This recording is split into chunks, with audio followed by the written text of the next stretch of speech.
정준영 씨의 카톡방 안에 정말 반듯한 이미지로 많은 사랑을 받았던 봄봄봄을 불렀던 로이킴이 있었던 것으로 경찰 조사 결과 확인이 돼서 충격을 주고 있습니다. 경찰은 참고인으로 조사할 계획인데요. 이 부분 한번 살펴보실까요?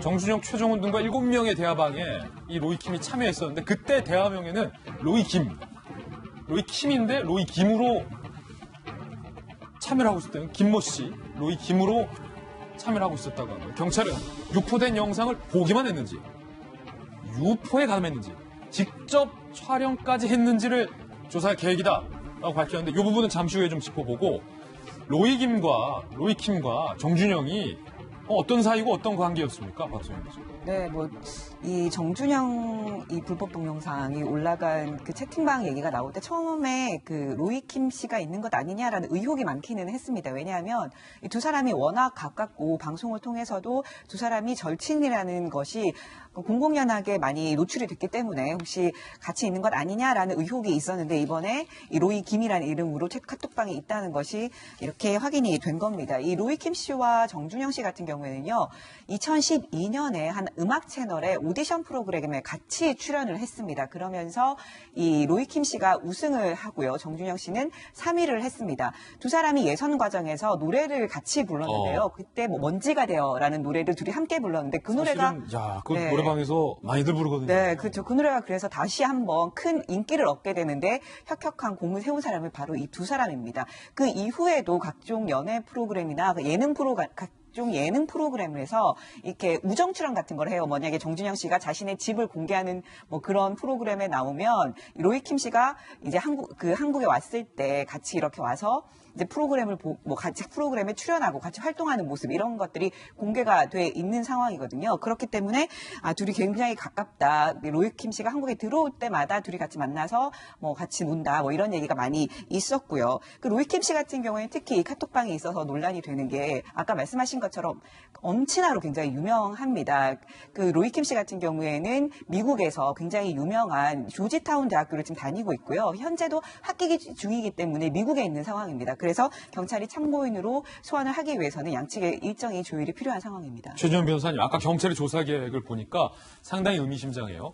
사실은 정준영의 카톡방 중에 확인되지 않은 김모 씨가 여러 등장하는데 그중에 한 김모 씨는 몰카를 찍어서 유포를 하고 여성을 상품보다도 못하게 품평하는 내용도 사실은 전 국민이 알고 있는 상황인데 그 김이 로이킴인지는 확인해 봐야겠지만 경찰이 밝힌 바에 따르면 영상을 직접 촬영했는지 더 나아가 유포했는지까지도 보겠다는 거예요. 그렇습니다. 지금까지는 아직 참고인, 쉽게 말하면 제3자인 증인으로 지금 불러서 조사를 한다.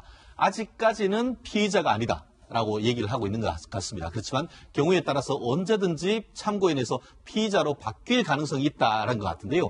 아시다시피 현재의 성폭력 처벌에 관한 특례법상의 카메라 등을 이용한 촬영 같은 경우에는 그와 같은 쉽게 말하면 야동을 본 것만 가지고는 처벌하지 않죠. 다만 그것을 의사에 반해서 촬영하거나 그렇게 의사에 반해서 촬영한 것을 유포하거나 다른 사람한테 판매한 이런 케이스에 지금 처벌하도록 되어 있는데 아직까지는 본 것 정도인 것 같은데 다만 말씀드렸듯이 지금 여러 가지 의혹이 있는데 그 내용 중에 이 로이킴이 직접 그것을 본인의 어떤 그 의사에 반해서 촬영한 사진을 올렸거나 아니면은 다른 사람이 왔는 것을 다른 데 전달했거나 그렇게 될 경우에는 마치 승리 씨처럼 이 성폭법으로 인지가 돼서 앞으로 피의자로 전환될 가능성도 있기 때문에 좀 지켜봐야 되는데 문제는 로이킴이 지금 어디 있게요? 한국에 없대요. 어디 있어요? 미국에 있대요. 미국에. 그래서 이 소속사에서 미국에서 이 조사와 관련해서 지금 협의를 하고 있다고 하는데 언제 한국에 들어올지 좀 귀추가 주목되는 것 같습니다. 경찰이 뭔가 암시를 하면서 흘린 게 이게 참 심상치 않거든요. 유포, 직접 촬영한 거. 어쨌든 좀 조사를 해봐서 드러나야 될 것 같은데 로이킴의 부친이 김배은 박사님. 네.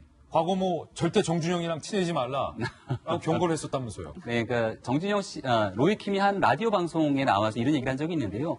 오디션 프로그램에서 정준영과 많이 친해지게 됐는데 아버지가 정준영을 처음 보고 나서 저 사람이랑은 절대 친하게 지내지 말아라라고 얘기를 했다는 겁니다. 그럼에도 불구하고 정준영과 가까워져서 함께 생활을 같이 살 정도로 친해졌다는 얘기를 하게 되는데요. 일각에서는 아버지가 역시 보는 눈이 있어서 빅피처로 정준영의 모습들을 알아보고 친하게 지내지 말라라고 얘기했다라고 하는 알아봤다. 사람이 있는 반면 부모들은 늘 그러지 않습니까? 질 나쁜 친구들이랑 놀지 말아라고 얘기하게 되는데 반대 입장에서 생각해봤을 때 다른 부모 입장에서는 저 친구랑 놀아서 내 자식이 잘못했다고 생각할 수도 있는 거거든요. 네, 그렇죠. 그러니까 이렇게 뭔가 느낌적으로 끌리는 사람들이 있는 겁니다. 그래서 다 유유상종이라는 얘기들처럼 꼭 부모님이 저 사람이랑 친하게 지내지 말라라고 했던 말을 듣지 않아서 로이킴 씨가 저렇다라고 보기는 어려운 측면들이 있는 거고요. 이렇게 상황이 터지다 보니까 과거에 로이킴이 했던 여러 가지 발언들이 네티즌들이 또 귀신같이 찾아나서 회자를 시키는데 한 축제 공연에 가갖고선 여대에 가서 뭔가 음기를 받았다라고 표현했다라는 로이킴의 과거 발언을 보고 소름이 돋는다라고 얘기하는 사람이 있는가 하면 로이킴이 처음에 음악을 시작했던 게 미국에서 이제 밴드 생활하면서 시작을 했다는데 그 당시에는 여자가 궁핍해서 이런 여자 때문에 음악을 시작했다라고 하는 여러 가지 발언들까지 네티즌들이 하나씩 다 꼬집어내고 있는 상황입니다. 따라서 이렇게 과거에 했던 일각의 발언들이 하나의 말 실수였던 건지 아니면 이제 곧 카카오톡에 있었던 단체 대화방이 그대로 드러나지 않겠습니까? 그러면 정말 우리가 상상하기 어려웠던 여성을 성상품화시키고 여기에 대해서 여성을 몰래 촬영하는 것들을 유포하는 행위에 과연 로이킴이 어디까지 가담됐는지 여부가 이제 곧 드러나게 되지 않을까 생각이 됩니다. 예, 물론 이제 로이킴이 어떤 혐의를 받고 있는지는 좀 수사를 해봐야 된다는 점을 다시 한번 말씀드리겠습니다.